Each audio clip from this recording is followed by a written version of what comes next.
الذي أنعمت عليكم وأوفوا بعهدي أوف بعهدكم وإياي فارهبون.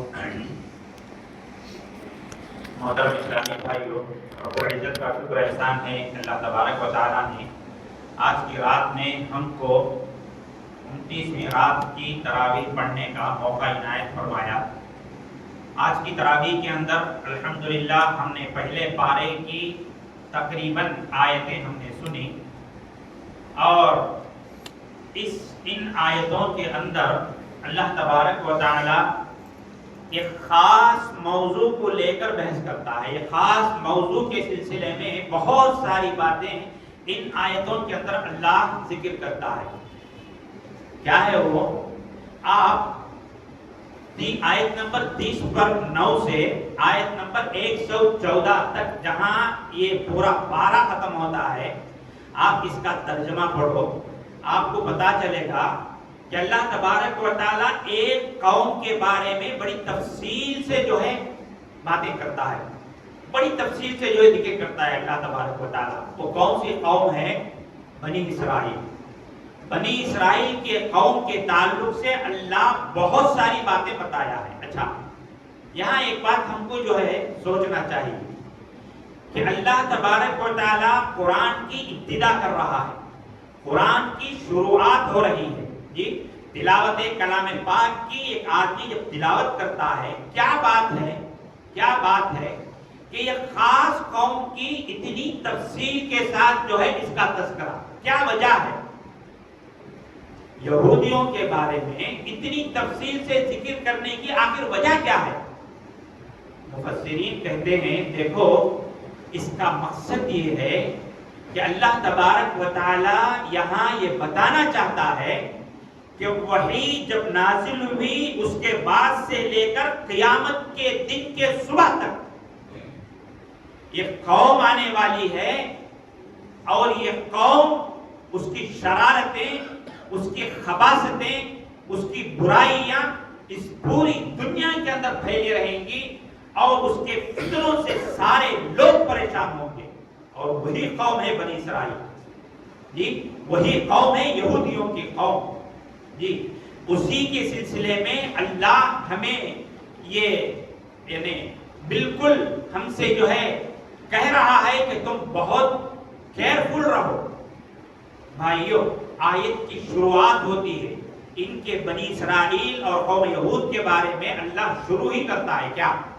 یا بنی اسرائیل اذکروا نعمتی التي انعمت علیکم واوفوا بعہدی اوف بعہدکم وإیایا فارہبون۔ اللہ تبارک و تعالی اس کے اندر بنی اسرائیل سے مخاطب ہو کر کہتے ہیں، بنی اسرائیل سے مراد جو ہے یہود و نصارہ دونوں ہی آ جاتے ہیں، خاص جو ہے یہاں یہودیوں کے سلسلے میں جو ہے اللہ آنے والی ساری آیتوں میں جو ہے انہی کا تذکرہ ہے۔ بہرحال اللہ کہتا ہے کہ تم اوفو بعہدی اوفی، میں تم سے جو عہد و پیمان لیا ہوں اس پر کار بند رہو، میں تمہارے ساتھ اچھا رہوں گا، اور میں تمہیں اپنی نعمتوں سے مالا مال کروں گا۔ اب کیا ہیں یہ نعمتیں؟ اللہ نے ان پر وہ کون سے انعامات کیے، وہ کون سے احسانات کیے اللہ نے؟ اچھا، احسان کرنے کے بعد بنی اسرائیل کا رویہ کیا تھا اور اس کا نتیجہ کیا تھا؟ یہی آنے والی ساری آیتوں میں اسی پر قرآن بحث کرتا ہے، ساری آیتیں اسی پر ہیں۔ آپ گھر جائیے، ٹرانسلیشن اٹھائیے قرآن کا، اور ایک ایک آیت پڑھیے، بڑی تفصیل سے آپ کو جو ہے یہ باتیں ملیں گی۔ آپ کو 3 ٹاپک ہیں جی، اللہ نے بنی اسرائیل پر کیا نعمتیں کی، اور بنی اسرائیل ان نعمتوں کو پا کر اس کے ساتھ کیا برتاؤ اختیار کیے، اس کا نتیجہ کیا نکلا۔ یہ 3 ٹاپک ہیں، سمجھے؟ اس پر جو ہے قرآن مجید پہلے پارے کے اندر بڑی تفصیل سے جو ہے ساری آیتیں ہیں۔ بہرحال اللہ نے ان پر کیا نعمتیں کی، کیا نعمتیں تھی خاص طور سے جو بنی اسرائیل پر کی گئی، اور اللہ اس کو جتاتا ہے کہ میں نے تم پر یہ انعامات کے سب سے بڑی نعمت جب قوم بنی اسرائیل اس دنیا کے اندر زندگی گزار رہی تھی، جی اس وقت کا سب سے پہلے بڑا اور سب سے ظالم جابر بادشاہ تھا جی اللہ نے اس قوم پر احسان یہ کیا کہ اللہ تبارک و تعالیٰ اس کے ظلم سے، اس کے جبر سے، اس کی بربریت سے اللہ ان کو آزاد کروایا۔ قرآن کی آیت کہتی ہے وَإِذْ نَجَّيْنَاكُمْ مِنْ آلِ فِرْعَوْنَ يَسُومُونَكُمْ سُوءَ الْعَذَابِ يُذَبِّحُونَ أَبْنَاءَكُمْ وَيَسْتَحْيُونَ نِسَاءَكُمْ وَفِي ذَلِكُمْ بَلَاءٌ مِّن رَّبِّكُمْ عَظِيمٌ۔ اللہ تبارک و تعالیٰ کہتے ہیں کہ جب ہم نے تم کو فرعون اور فرعون کے خاندان والوں سے ہم نے تمہیں نجات دلائی، کیا کرتا تھا وہ؟ تمہارے بچوں کو وہ جو ہے زندہ قتل کرتا تھا، ماؤں کے گوشت سے چھین لیتا تھا، ماؤں کی نگاہ کے سامنے قتل کرتا تھا اور عورتوں کو چھوڑ دیتا تھا۔ جہاں لڑکے پیدا ہوئے وہیں جو ہے ان کو قتل کر دیتا تھا، گھر گھر ڈھونڈ ڈھونڈ کر جو ہے مرد بچوں کو قتل کیا جاتا تھا۔ اتنا بڑا ظالم تھا وہ، اتنا ہی نہیں بہت سا اس کے ظلم، اس کے فسادات جو ہے بہت لمبے ہیں۔ بہرحال اس سے اللہ نے ان کو نجات دلایا، قوم بنی اسرائیل جی۔ اور دوسرا بڑا انعام، فرعون ان کا دشمن تھا،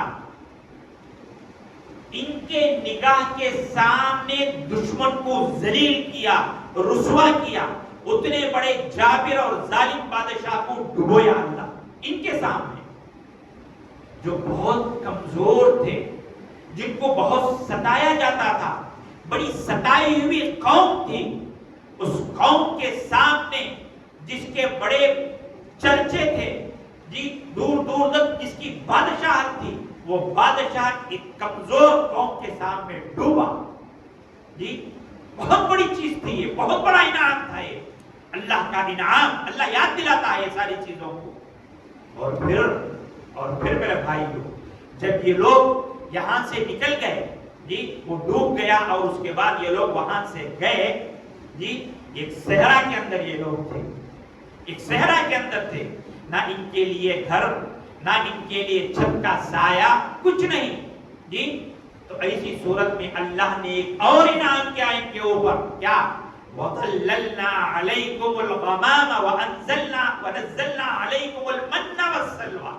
اللہ کہتا ہے، اللہ کہتے ہیں کہ ہم نے تم کو سایہ دیا، جہاں ہم چلتے اس تیز دھوپ کے اندر جی، بنی اسرائیل جہاں جہاں جاتے سایہ اللہ ان کو جو ہے نصیب کیا کہ ان کو دھوپ کی تپش اور دھوپ کی گرمی محسوس ہی نہیں ہوتی تھی۔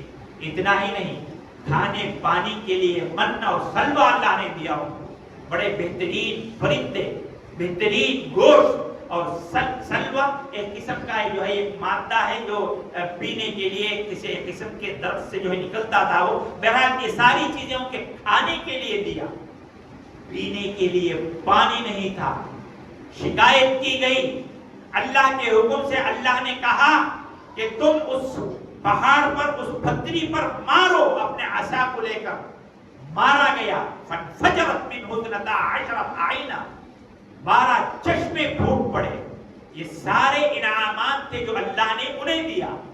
بنی اسرائیل یعنی قوم یہود کو اللہ نے اتنے سارے انعامات سے نوازا تھا، بہت سارے انعامات جی۔ لیکن اب اس کے بعد آئی یہ ساری آیتیں جو بنی اسرائیل کے لیے کہی گئی ہیں، ان کی اتنے ساری نعمتوں کے لینے کے بعد ان کی جو ناشکری تھی، ان کا جو رویہ تھا، ان کی جو بری خصلتیں تھیں، اس کا تذکرہ اللہ کرتا ہے اور امت مسلمہ کو یہ سبق پڑھاتا ہے کہ تمہارے اندر یہ عادتیں نہ آئیں، تمہارے اندر یہ چال نہ آئے۔ اللہ ہمیں سمجھاتا ہے کیا کیا ان لوگوں نے، اتنی ساری نعمتوں کو لے کر، اتنی ساری اللہ کی نعمتوں کو کھا پی کر انہوں نے شکریہ ادا نہیں کیا۔ ناشکری کی ایسی عادت ان لوگوں نے دکھایا کہ دنیا دیکھتی رہ گئی اور اس کا انجام بھی ہوا۔ اللہ تبارک و تعالیٰ جو ہے قرآن مجید کے اندر اس سلسلے میں بہت ساری باتیں بتاتے ہوئے کہتے ہیں کہ ناشکری کے تعلق سے اللہ تعالیٰ کہتے ہیں، ناشکری میں سب سے پہلی ناشکری، تھوڑا غور سے اس کے بعد کا جو درس ہے تھوڑا غور سے سننا اللہ کے لیے۔ ناشکری ان لوگوں نے کیا کیا، ایک آدمی یعنی ہمارے ساتھ بھلائی کرتا ہے تو ہم اس کے ساتھ جو ہے بڑے اچھے انداز میں پیش آتے ہیں۔ رب تو ہمیں کھلاتا ہے پلاتا ہے، ہماری ساری زندگی اس کے ذریعے سے گزرتی ہے، اس کے ساتھ ایک انسان کیسے ہونا چاہیے؟ یہ ناشکری کیا کی معلوم جی، اپنے خواہشات نفس کو، اپنے خواہشات نفس کو دین کے لیے استعمال کیے۔ جہاں ان کو پسند آتا، دین کی کوئی بھی عادت پسند آتی لے لیتے، جہاں دین کی کوئی عادت انہیں پسند نہیں آتی چھوڑ دیتے تھے، من مانی۔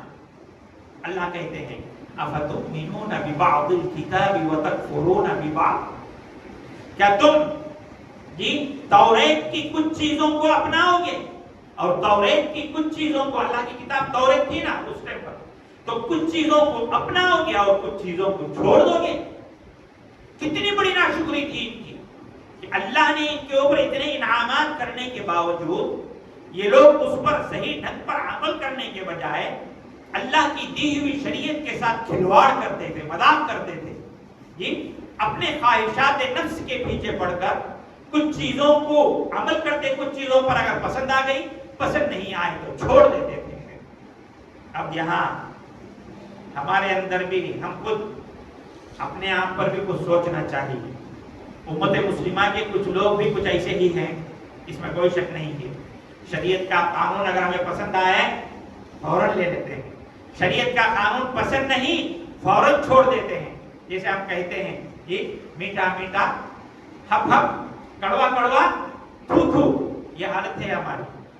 شریعت یہ ہے کہ خدا کا قانون جو بھی ہے پسند آئے نہ آئے، مصلحت وہ جانتا ہے، اس کو معلوم ہے کیا مصلحت ہے، لیکن ہم اپنی خواہشات کے مطابق دین کو اپنی خواہشات کے مطابق بنانا چاہیں گے۔ یاد رکھو یہ یہودیوں کی چال ہے، یہودیوں کی روش ہے۔ قرآن کہتا ہے کہ بچو ایسی چیزوں سے، یہ پہلی چیز۔ اور دوسری چیز جو ان لوگوں نے کی جی دشمنی، کس سے دشمنی؟ کس سے دشمنی جی؟ ملائکہ سے دشمنی۔ ملائکہ آپ نے آیت سنی، قل من کان عدوا لجبریل فإنه نزله على قلبك، جبرائیل کا یہ دشمن کون ہو سکتا ہے؟ پیارے نبی صلی اللہ علیہ وسلم کے پاس یہ کوئی یہودی آئے، ایک یہودی آیا، آ کر کہنے لگا اے نبی تمہارے پاس وحی کون لاتا ہے؟ تو کہنے لگے پیارے نبی صلی اللہ علیہ وسلم جبریل لاتے ہیں۔ یہودی کہنے لگا ذاک عدونا، وہ تو ہمارا دشمن ہے۔ دیکھو وہ تو ہمارا دشمن ہے۔ کس کو کہتے ہیں؟ کس کو کہتے ہیں جی؟ ایک فرشتے کو، اتنے بڑے فرشتے کو، فرشتوں کے سردار کو کہتے ہیں کہ وہ تو ہمارا دشمن ہے۔ بھائیو، جو آدمی فرشتوں کا دشمن ہو وہ میرے اور آپ کا دوست کیسے ہو سکتا ہے جی؟ کیسے دوست ہو سکتا ہے؟ بہرحال یہ ان کی دوسری روش تھی۔ اور اسی طریقے سے یہ لوگ انبیاء کے قتل کرنے والے تھے۔ وَيَقْتُلُونَ النَّبِيِّينَ بِغَيْرِ الْحَقِّ، آج ہی کی آیت کہ انبیاء کو ناحق قتل کرتے تھے یہ لوگ۔ بہرحال یہ چیزیں تھیں ان کی، اور بہت ساری برائیاں قرآن ذکر کرتا ہے وقت کی قلت کی بنا پر۔ اب یہ غلطیاں کرنے کی وجہ سے، ان کی اس روش کی وجہ سے اللہ نے ان کے ساتھ کیا کیا، اللہ نے ان کو کیا عذاب دیا جی؟ یہی ساری باتیں یہی آیتوں کے اندر جو آج ہم سنے اس کے اندر ہیں۔ اللہ تبارک و تعالیٰ فرماتے ہیں کہ اللہ نے سب سے پہلے، غور سے سنو، اللہ نے ان کو جو عذاب دیا، قُلْنَا لَهُمْ كُونُوا قِرَدَةً خَاسِئِينَ، اللہ ان کو بدترین بندر بنا دیا، بندر بنا دیا جی۔ اللہ ان کے شکلوں کو بندر کی طرح بنا دیا، یہ پہلا عذاب تھا ان کے لیے۔ اور پھر دوسرا جو عذاب تھا اللہ تبارک و تعالیٰ کا، بحیثیت مجموعی پوری قوم پر اللہ کا غضب نازل ہوا۔ جتنے قومیں گزری ہیں ان قوموں کے اندر بحیثیت مجموعی اللہ کا جو غضب کا تذکرہ آتا ہے، اللہ اسی سورہ یعنی بقرہ کے اندر جو آیت تلاوت کی گئی ہے، دو مرتبہ اللہ ذکر کرتا ہے، فَبَاءُوا بِغَضَبٍ من اللہ. دوسری جگہ فباؤوا بغضب علی غضب, دونوں مرتبہ اللہ کا غضب ان پر نازل ہوا جی.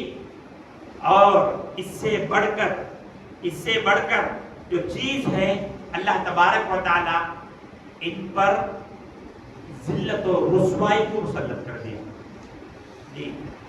ضربت علیہم الذلۃ اینما ثقفوا, جہاں رہیں ذلت ہی ذلت ہے ان کے لیے, ذلت ہی ذلت ہے ان کے لیے. آپ کہیں گے آج تو یہ لوگ بڑے اچھے ہیں جی, بڑے اچھے معاشی حالت میں ہیں, سیاسی حالت میں اچھے ہیں, پوری حالت میں یہ لوگ تو اچھے ہیں, ذلت کہاں ہے ان کے لیے؟ بھائیو تاریخ پڑھیے, تاریخ کے اندر اتنی ذلت والی قوم کوئی نہیں رہی. آج یہ لوگ صحیح بات ہے, ان کے ہاتھ میں کنٹرول ہے, ان کے ہاتھ میں جو ہے حکومتیں ہیں, ان کے باتوں پر فیصلے ہوتے ہیں, بات اور ہے. لیکن قرآن نے کہہ دیا کہ عزت ملے گی دو چیزوں سے, یا اللہ کا دامن تھامو, ان کے لیے یہودیوں کے لیے کہا گیا ان کو جی عزت ملے گی دو چیزوں سے, یا تو یہ اللہ کا دامن تھامے یا لوگوں کا دامن. آج یہ لوگوں کا دامن پکڑے ہوئے یہ زندگی گزار رہے ہیں. اگر یہ اکیلے ہو جائیں تو ان سے بدترین ذلیل قوم کوئی نہیں ہوگی. بہرحال اتنی ناشکری قوم ہے یہ قوم, اتنی ناشکری قوم ہے یہ قوم. میرے بھائی سبق کیا ملتا ہے ہم کو جی؟ سبق کیا ملتا ہے ہمیں قوم بنو اسرائیل کی طرح, یہود و نصارہ کی طرح اپنی زندگی گزارنا نہیں ہے. ہمیں اللہ تبارک و تعالیٰ نے بہترین ایک شریعت دیا ہے, شریعت اسلامیہ, اور اس چیز پر ہم کو فخر کرنا چاہیے. دوسروں کی شریعت کو, دوسروں کی یعنی کلچر کو مان کر اس پر چلنا یہ ہمارے لیے اچھی چیز نہیں ہے. اور ایسا ہوگا, پیارے نبی نے کہا ایسا ہوگا, لَتَتَّبِعُنَّ سَنَنَ مَنْ كَانَ قَبْلَكُمْ. پیارے نبی نے کہا کہ یہ دور آئے گا کہ تم اگلی قوموں کی پوری پیروی کرو گے, تم لوگ جیسے وہ کرتے تھے ویسے تم کرو گے. آج وہی ہو رہا ہے.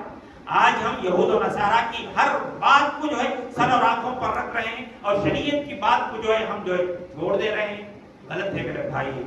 ہمارا مذہب ہمارے لیے بہترین طریقہ دیا ہے, بہترین نمونہ ہے ہمارے لیے ہمارا مذہب, وہ ہمارے لیے بہت بہتر ہے. اس پر فخر کر کے اس کے مطابق ہم کو اپنی زندگی گزارنا ہے. ورنہ یاد رکھو, اگر ہماری روش ایسے ہی رہے گی تو یاد رکھو ان پر جیسے عذابات مسلط ہو, اللہ نہ کرے ان پر جیسے عذابات مسلط ہوئے ہم پر بھی آ سکتے ہیں. بچنا چاہیے, ڈرنا چاہیے. دعا کرتے ہیں رب العالمین سے کہ اللہ تبارک و تعالی جو کچھ ہم کہتے اور سنتے ہیں اس سے زیادہ ہم کو سمجھنے اور ان باتوں پر عمل کرنے کی اللہ ہمیں توفیق عطا فرمائے. آمین. باقی دعوانا الحمدللہ رب العالمین.